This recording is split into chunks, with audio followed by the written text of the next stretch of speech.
Thanks for joining me on the Ghanaian Farmer YouTube channel. My name is Enyonam. If this is your first time on my channel, please subscribe and share the link. On this channel, we try to educate and enlighten you about the business side of farming happening here in Ghana. It is another opportunity for you to watch all our videos and also plan and decide what to invest your money into. This week, we are all the way in Adesso. If you're watching me wherever it is you are, please subscribe and share the link. This week I want to share with you 17 laws of farming, 17 tips, 17 guidelines that would help you. So wherever you are, tell a friend, tell a friend, tell a family, tell a brother and a sister to watch this particular interview. And remember to share the link. Number one, never target the peak season. So peak season in Ghana is when the major season starts for farmers. And so the major season, the farmers will wait for the rain between March, April, May, then they start planting. So you have start preparing your land between January, February, March. You should finish preparing all your land. Now, why am I saying you should not target the peak season? Because peak seasons are bumper harvest season. And bumper harvest season means that you will not get good money for your farm produce. Buyers have a lot at their disposal. We have options to choose from. If you said you're selling your cucumber at 15 cedi, I'll get it at 10 or 7 cedi in a different farm. It's bumper season, so it's advisable that you will rather hold on. When the major season is dying off, then you will start your planting. But to do that, you need to have irrigation. Number two, choose at least 2 main crops and a rotational plan for your farming. Jumping from one crop to the another is not a right for your farming journey. So the whole plan is that if this month, okay, you are planting sweet pepper, you should have a plan that moment I finish harvesting my sweet pepper, I'm going to plant tomatoes or chili pepper, or I'm going to plant habanero, or let's say a cabbage or a carrot. That way the soil maintains its nutrient always, because you are not actually planting one particular crop. And that way the disease that could have attacked chili pepper, because it is carrot, it cannot transfer. It cannot go and attack the carrot. So it is always advisable that you have a plan, so that after harvesting this, you plant the next one. You rotate the crop, and the soil has its nutrients, and of course you are free from pests and diseases. Number three, plan your farm always and have the crops at different stages. So if you have, let's say, 10 acre of farmland or 5 acre, you can decide that on 3 acre I'm growing cabbage, and then on 2 acre I'm growing carrot, or I'm growing chili pepper. So by the time you finish harvesting this one and selling it, you would have been harvesting the other one as well. And then you are preparing this land to actually plant something else. You should always have a plan.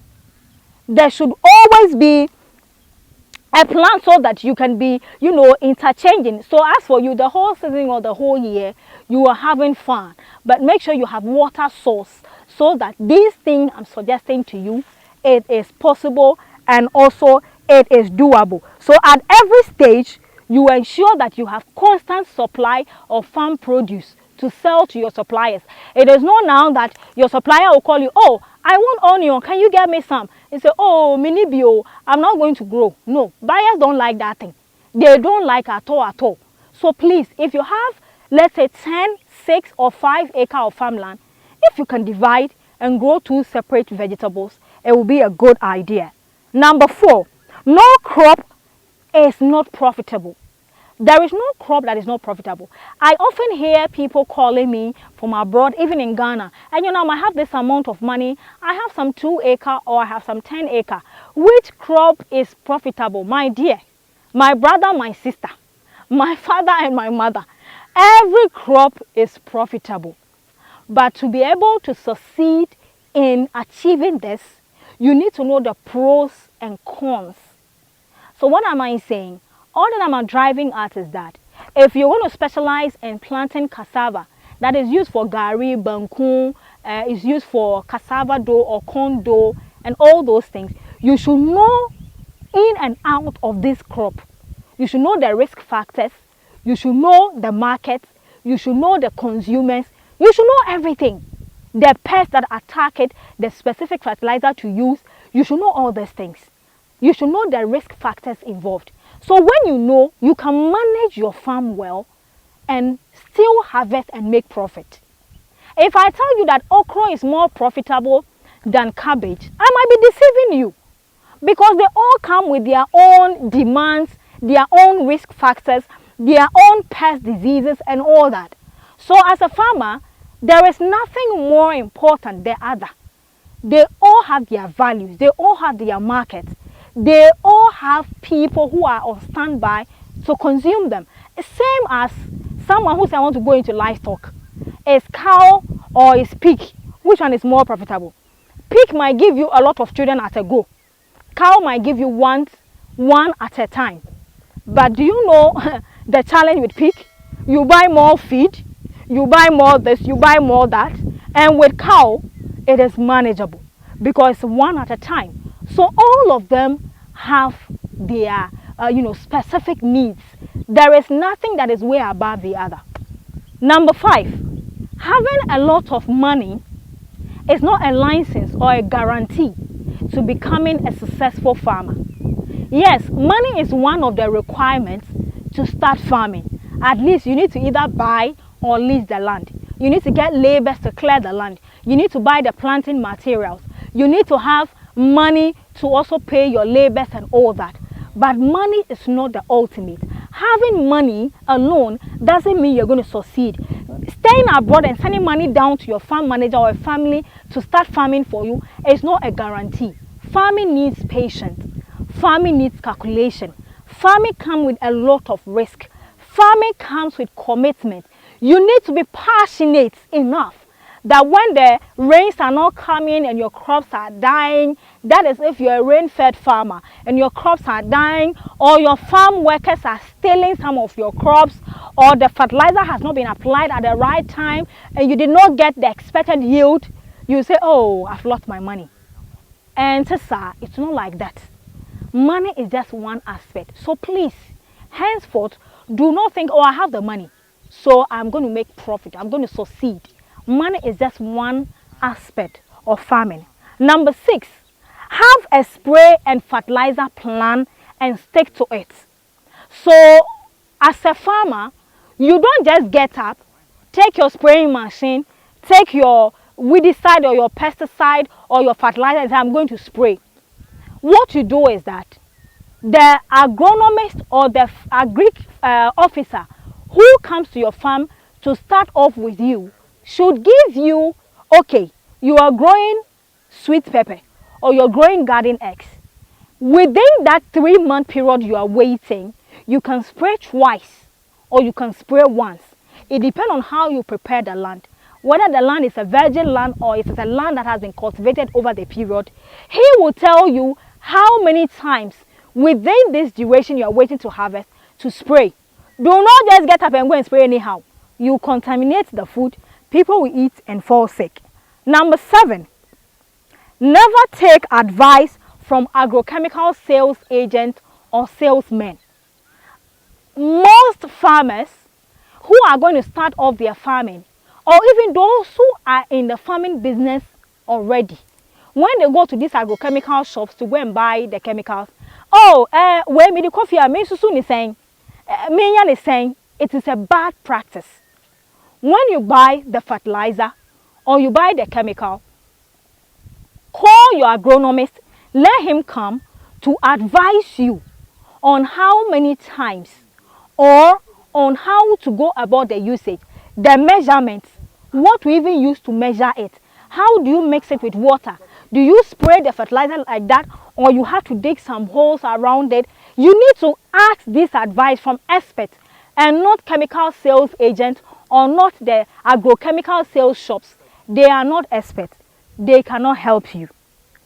Number 8, try as much as possible to cut down on farm expenses, but do not compromise on quality. So What am I trying to say? This farm we came to today, the farmland we are about to sell to somebody, if you happen to buy this farmland, they have already plowed the land for a long time. Okay, so when you buy, after clearing the land, it is always advisable, if you have some poultry farmers around, I saw some poultry farm when I was coming, he can actually bargain and agree with that poultry farmer. He will give you the poultry phases, okay, that you come and, you know, spray it on your land and get a tractor to actually mix it together. You give the land some breathing space and then you start planting. That way, the quantity of chemicals to use limits, but you are still assured of your yield because you have actually, you know, worked on the soil well before planting. That way, you are not compromising on quality, but you are cutting down on your expenditure. Number 9, never plant a new seed on a huge parcel of land. So you just bought this 5 acres and you bought some new seed of sweet potato, or let's say garden eggs or yam. Then straight away you want to plant the whole 5 acre. You might never know how things would react. All right, so it's always advisable that you maybe get a quarter an acre of this huge land, all right, and then you try the seed over there. The nursery and the germination will give you a fair idea how the seed is going to respond. So now you can zoom into the full land and then actually plant the seed on it. And then lastly, never hold back on produce, especially if it is perishable. In Ghana, one of the major challenge farmers, especially smallholder farmers, go through is we don't have cold facilities, the cold store, the cold rooms to keep your cucumber, your carrots, your onions, tomatoes, your chili and sweet pepper before moving it to the market to sell. So it's also advisable that if you plant together, this season is the peak season, is the bumper season. If you plant around this time and you harvest, price in your crowd on 1 year. If the price is not good, still go ahead and sell, because if not, you would make loss. They will rot and you will not make the money. Which one do you want? Keeping it and saying I'm waiting for a good price and it will go rotting, or selling it and making half of the money instead of full money? My name is Enyonam and this is the Ghanaian Farmer. Please subscribe and share the link of all our videos wherever it is you are around the globe watching us. If you want to go into farming in Ghana, we are an organization you can reach out to on 0554-830431. Now we lead a few people to go and buy land in specific regions. We usually work with our Greek directors, but when you call us to make enquiries on where to get a land, if you can help me get a land, we charge you. I charge a fee to drive my car from Accra to that region to go and see the district director. The district director will lead me to the landowner. I'll make all the inquiries, send the information. Please, I charge. So whoever you are, when you call me and I mention the cost, pay, let's do business, or you can do business with others. Whatever happens, you can keep it. For me, I charge. This is what puts food on my table. Thank you very much for watching. I'll see you next week.